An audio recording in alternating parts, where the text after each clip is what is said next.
Самый большой национальный парк в России и Европе расположен на территории Республики Коми, на западных склонах Северного и Приполярного Урала. Огромная площадь, почти в 20 тысяч квадратных километров, включена в список всемирного наследия.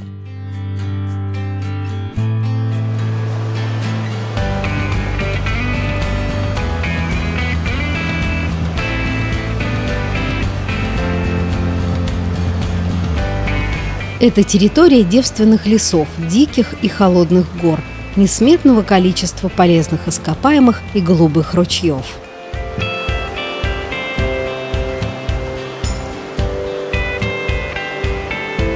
Парк Юга-2 с коми-языка так и переводится «светлая вода».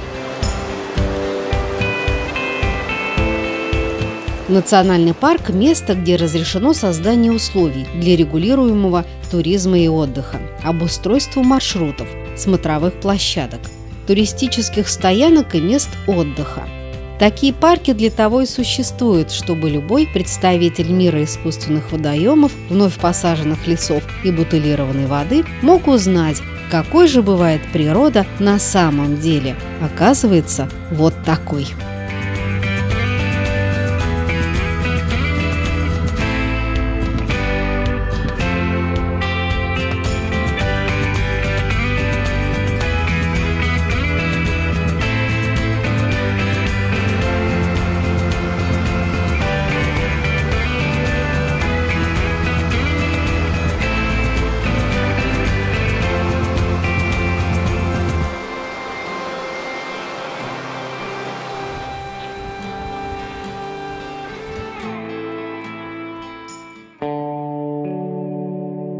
Парк Юга-2 расположен в 3 районах Республики Коми – в Уктыльском, Интинском и Печорском. Интинский филиал парка, территория почти в 9 тысяч квадратных километров, наиболее посещаема туристами. Сюда несложно добраться. Чтобы попасть на территорию парка, нужно доехать поездом до города Интан, затем пересесть в проходимый автомобиль, который довезет до парка. Только следует учесть, что это путешествие по северу России. Климат здесь суровый, с сильным ветром, переменчивой погодой. Так что даже в августе можно попасть в небольшой снегопад. С собой в поездку следует взять теплые вещи, специальную обувь для похода по камням, головной убор, репеллент от насекомых, аптечку, а запас продуктов должен соответствовать времени пребывания в парке. Интернет и мобильная связь здесь отсутствуют, что определенно вносит изюминку в путешествие.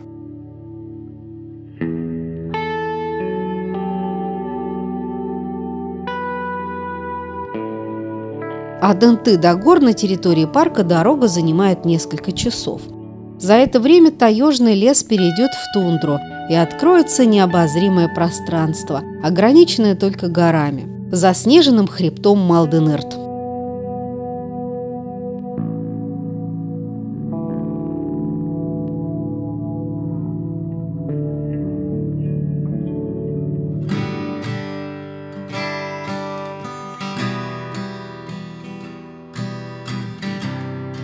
Парк Юга-2 славится своими останцами, разрушенными ветрами горными массивами. Они напоминают различных существ, иногда людей, а иногда фантастических животных.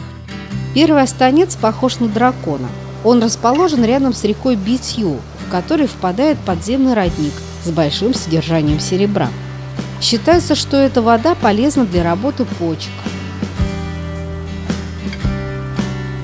Нетронутая природа Севера, хотя и не выглядит радушной, но заботится о здоровье человека лучше любой пилюли.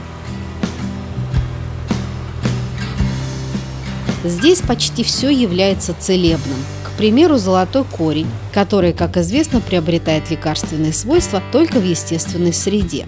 Согласно поверью, радиола розовая набирает силу в условиях постоянного выживания в период сильнейших в своей жизни преодолений.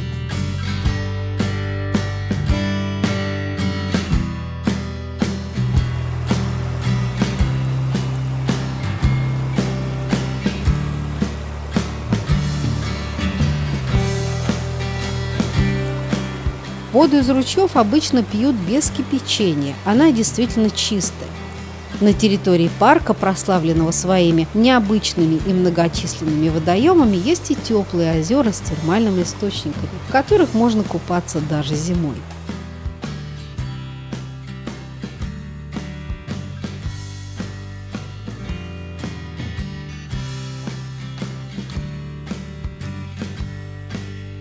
Первый кордон – приют-переправа.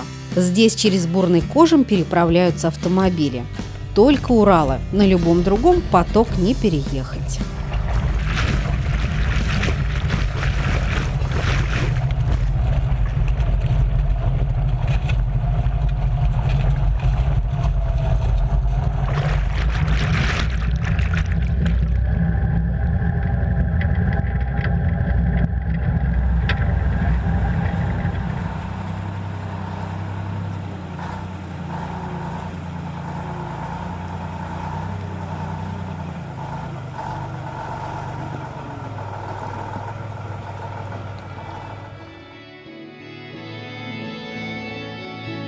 Сейчас в начале осени по Кожему спускается ценная рыба хариус. Однако вылов рыбы на охраняемой территории запрещен.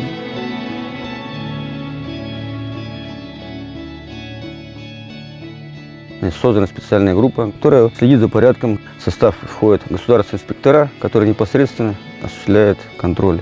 Очень часто мы взаимодействуем с сотрудниками органов внутренних дел, сотрудниками прокуратуры природоохранной. После таких совместных мероприятий уже браконьеры опасаются приезжать сюда, уже все меньше и меньше их становится. Транспортом мы обеспечены. Практически в любую точку реки или национального парка любого района мы сможем добраться оперативно. Места мы знаем хорошо, скрыться в принципе от нас здесь негде.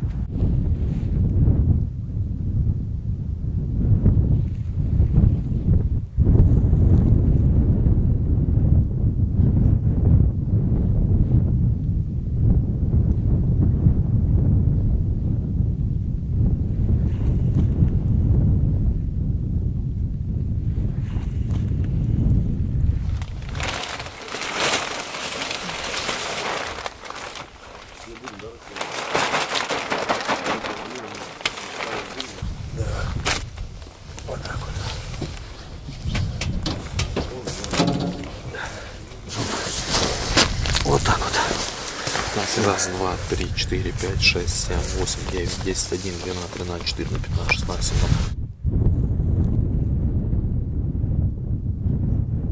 Данная территория нацпарка Юга-2 находится под моей подведомственности. Совместно с работниками нацпарка мы осуществляем рейдовые мероприятия. Если мы увидели нарушение, например, незаконная рыбалка, сразу же пересекаем это действие, собираем первоначальный материал, фотографируем все, и дальше уже будет вести к процессуальному направлению. Серьезные штрафы грозят, вплоть до лишения свободы.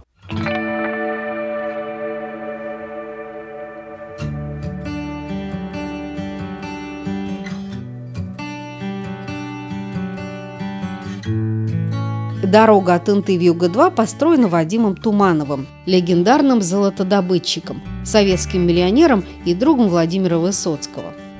Кстати, Владимир Семенович приезжал сюда, на территорию Юга-2.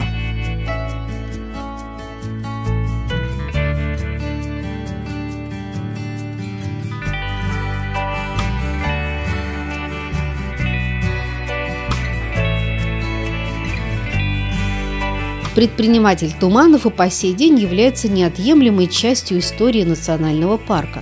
Дело в том, что уральские земли невероятно богаты полезными ископаемыми, особенно золотом. Здесь его ураганное количество – до 11 граммов на кубометр земли. Таких месторождений нет даже в щедро одаренной природой Южной Африки. Здесь говорят: пнешь землю носком ботинка, вот ты и в золоте. Конечно, добыча этого ценного металла на охраняемой территории больше не ведется, но легенды о добытчиках золота, промышлявших здесь еще в 1970-80-х годах, живы до сих пор, и слушать их – одно удовольствие.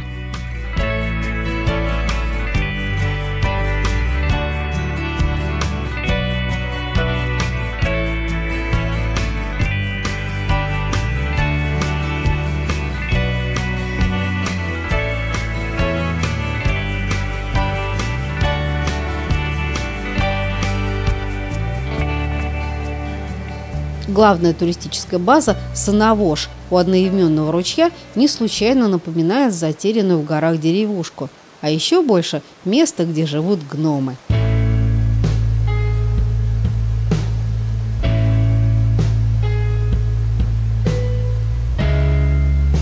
Это место, редкое по красоте, с неповторимыми ландшафтными видами, на самом деле бывший поселок золотодобытчиков.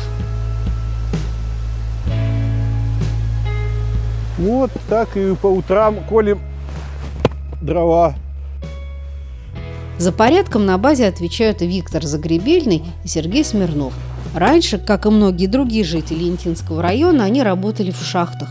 После выхода на пенсию переехали сюда, на Санавож. Как семечки. Они и их собака Ласка вне туристического сезона тут единственные жители.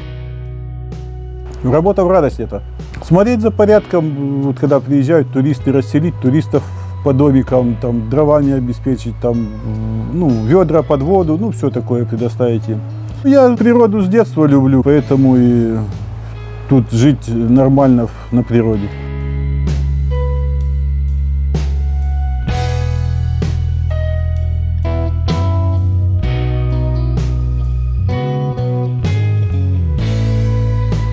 Отсюда по дороге Туманова машина с туристами отправляется к самым живописным и загадочным местам реки Кожем.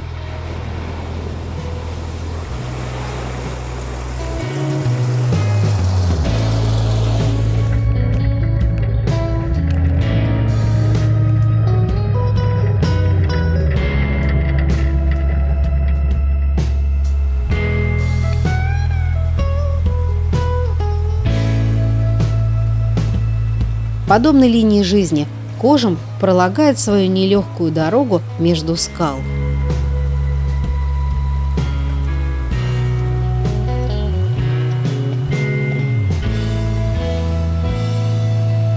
Извилистая, где-то с перекатами, где-то уходящая в глубину, где-то широкая и непокорная, а где-то с островками. Горная река несет в себе чистейший талый снег седых уральских вершин.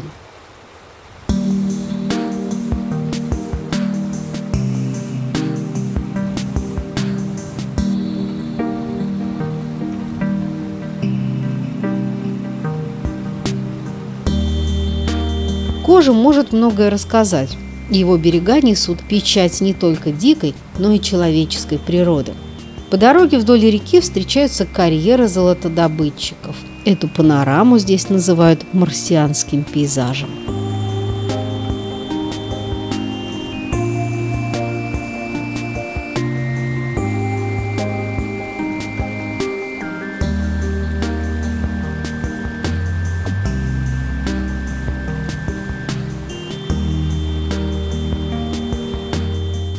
Хребет Мылды-Нырт – один из высочайших на Приполярном Урале. Здесь у хребта ветер дует чаще в одну сторону, поэтому и лиственницы растут с наклоном почти в 45 градусов. Всю свою жизнь им приходится уклоняться от мощных потоков воздуха. Ландшафт от этого выглядит еще более инопланетным.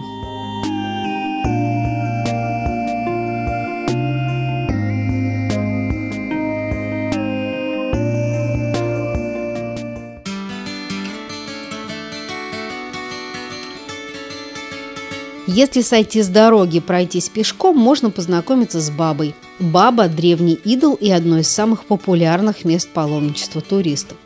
Дело в том, что столб выветривания напоминает женщину и считается местом поклонения для желающих выйти замуж, родить ребенка, встретить свою любовь или вернуть былые чувства и отношения. Как и всякая женщина, Баба нуждается в защите. Ее охраняют 3 богатыря, стоящие напротив скалы схожей формы.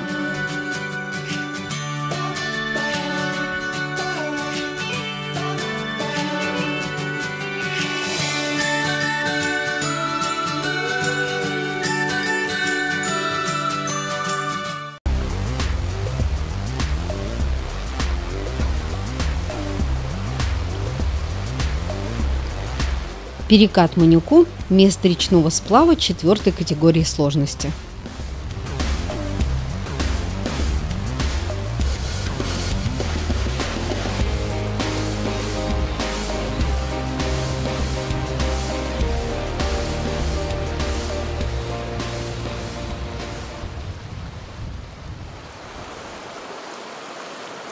Недалеко от сана вожа заброшенные кварцевые штольни, горные выработки, где раньше добывали хрусталь редкого качества, белый, прозрачный, дымчатый и даже кофейного цвета.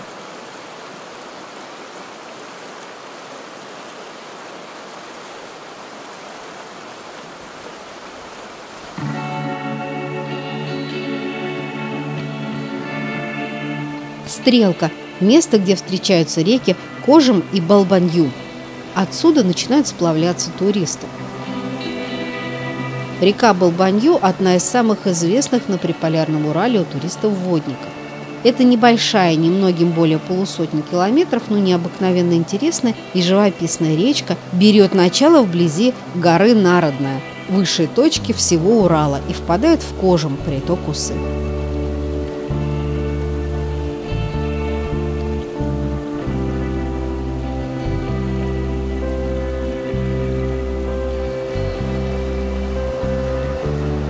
По своему имени, происходящему от расположенных по берегам причудливых скал, Балбанью является родной сестрой получившего сейчас широкую известность плато Маньпупуньор – Балван-Ис. В словаре дали слово «балван» – истукан, статуя, идол, языческий изваянный бог. В Приуралье балванами называли одинокие камни-останцы, похожие на фигуры людей. У древних народов такие каменные идолы считались священными и часто служили местами жертвоприношений.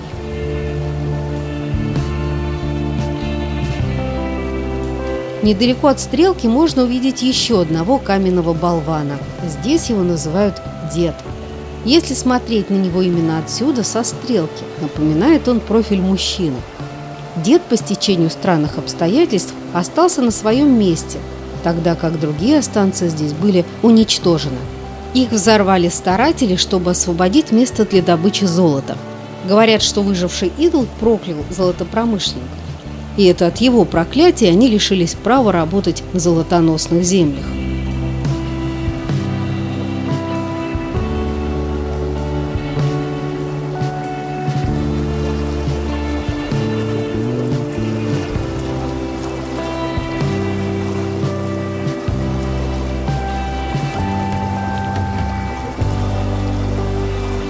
Гроты на Балбанью – редкое по красоте место, в полной мере иллюстрирующее поговорку «вода камень точит».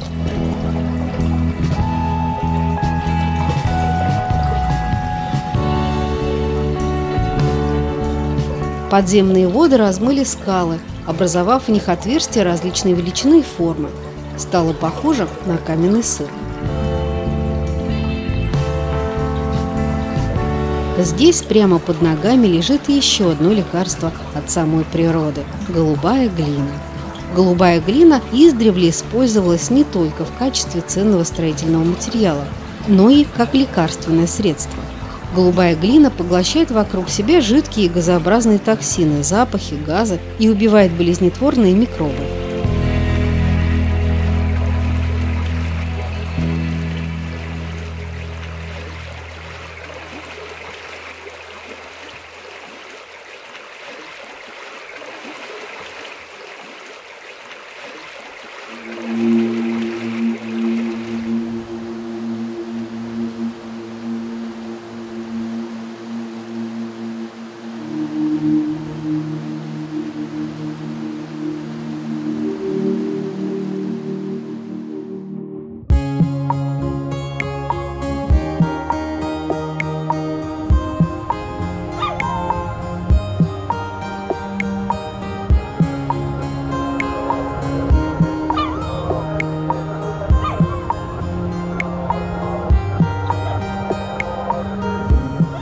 Весной и осенью на территории национального парка живут оленеводы. Постоянно прописаны они в соседнем Ханты-Мансийском автономном округе, в поселке Саран-Пауль.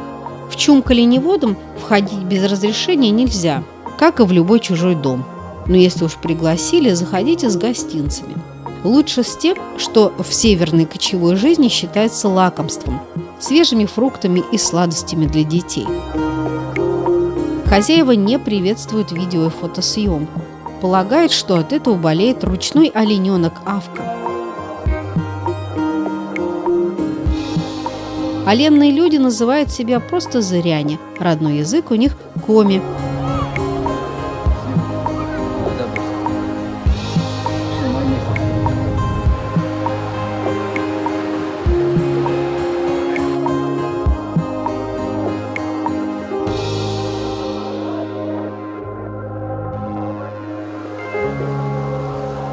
Здесь уже не в первый раз. Воспоминания приводят сюда раз за разом. Впечатления самые, что ни на есть, положительные. Очень нравится. И тем более осень, все эти краски, масштабы поражают. Здесь остаешься сам наедине с собой. Приходят различные мысли, которые заставляют задуматься.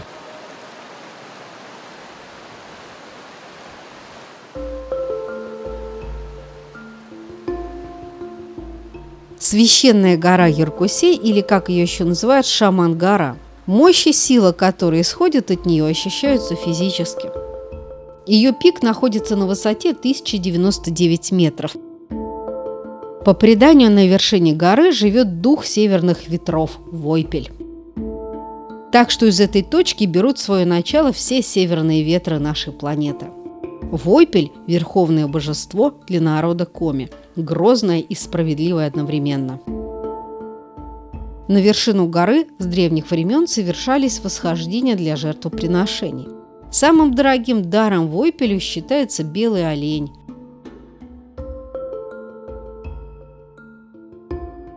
Стоя у подножия горы, нужно соблюдать тишину и осторожность. Считается, что шум и крики могут разозлить Войпеля, и поднимется сильный ветер.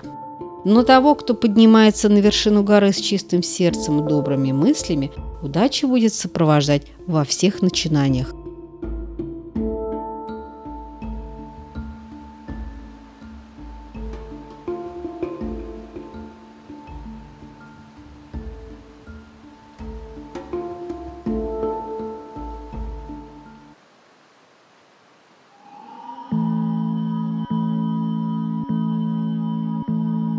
Главная дорога проходит мимо поселка Желанное.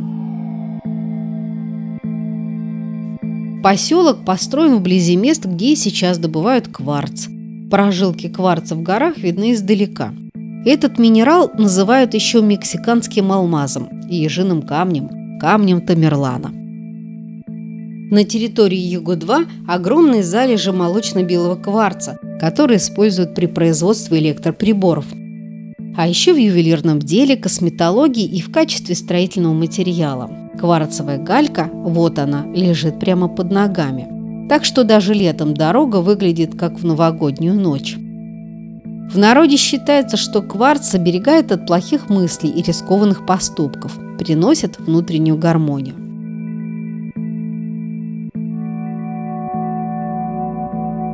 Вдоль дороги блестит в лучах солнца озеро Большой Балбанты. А значит, вы приближаетесь еще к одной легенде, а также к месту, откуда начинаются самые популярные маршруты парка – горам Народная и Монорага.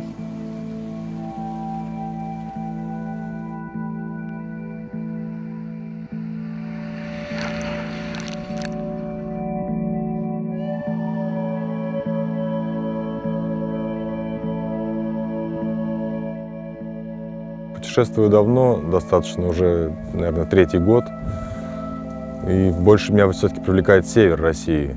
Посмотреть все-таки хочется красоты севера, поразмышлять над тем, что мы значим в этом мире по сравнению с этими суровыми красотами на фоне этих гор, рек, первозданной природы.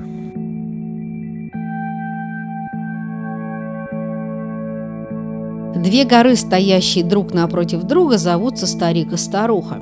Старуха, та, что справа, отличается от старика более яркими прожилками молочного кварца. Это слезы. Старуха плачет, потому что не может приблизиться к старику.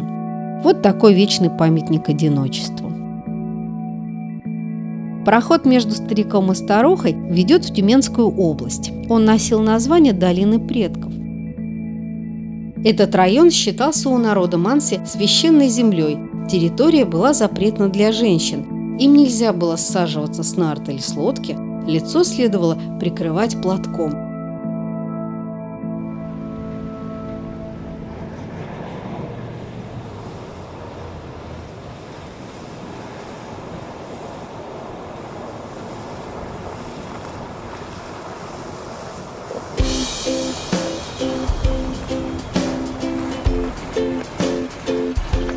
Тумановская дорога, как здесь говорят, одна, а природа каждый раз новая, неповторимая и необъяснимо притягательная.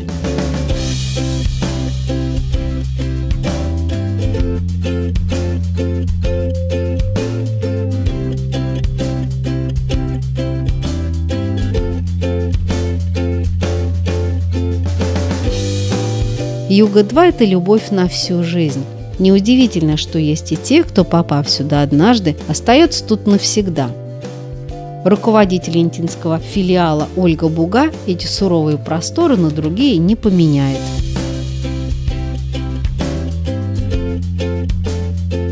Для меня это прежде всего работа, но это работа, которая мне дала возможность реализоваться как личности, созреть здесь. Получая возможность побыть наедине с собой, отказавшись от тех благ, которые нам дает городская жизнь, цивилизация, человек имеет возможность освободиться от тех ненужных ценностей, которые им навязаны социумом. И здесь найти то свое «я», которое, может быть, долгое время в нем было подавлено. И от этого, я думаю, что человек получает внутреннюю гармонию в себе, и у него все становится на место.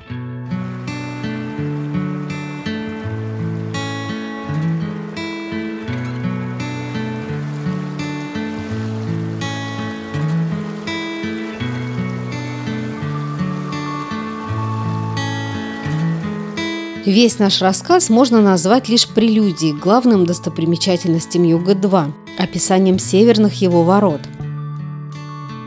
Поднявшись от старика и старухи по Балбанью еще несколько километров, вы подойдете к подножию горы Народной, самой высокой точки Урала. Это место – восточная граница парка. Взгляните отсюда на юг, там изумительные по красоте перевалы. Уже с вершины перевалов вам откроется самая красивая гора всего Урала – Монорага. Можно сказать, что это и есть самое сердце Юга-2, а потому рассказ о главном еще впереди.